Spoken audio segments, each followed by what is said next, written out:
Hello, everyone. My name is George, and welcome back to the Economic Empowerment Podcast. Today, I have attended the event in San Antonio of American Economics Association of their different seminars that I went to. And today, I mainly want to focus on sustainable development.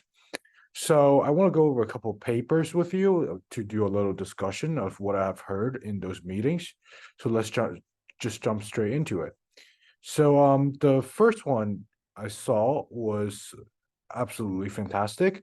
So it discussed about the carbon emission and shareholder value, which I think is the professors are from University of Michigan, Ross.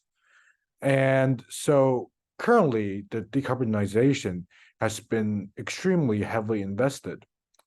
So there are basically two main challenges as for right now.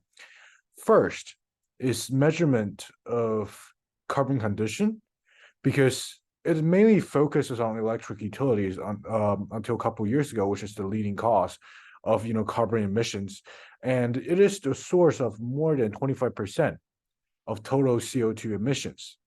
And also endogeneity is also the second challenge.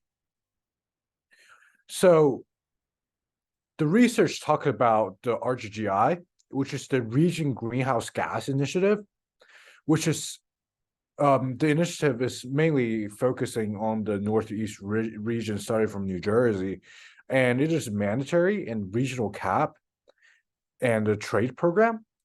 So states, basically, for each state, decide a regional cap on CO2 emissions from these, electric power plants. And power plants are required to buy one allowance for each ton of carbon dioxide. And profits is going down 50% after this is enacted, because this is like till like 2014 before anything has happened, and this is basically a really front end thing at the time. And so as a result, the profit of these firms went down by 50%. However, the valuation is going up by 22 to 36%.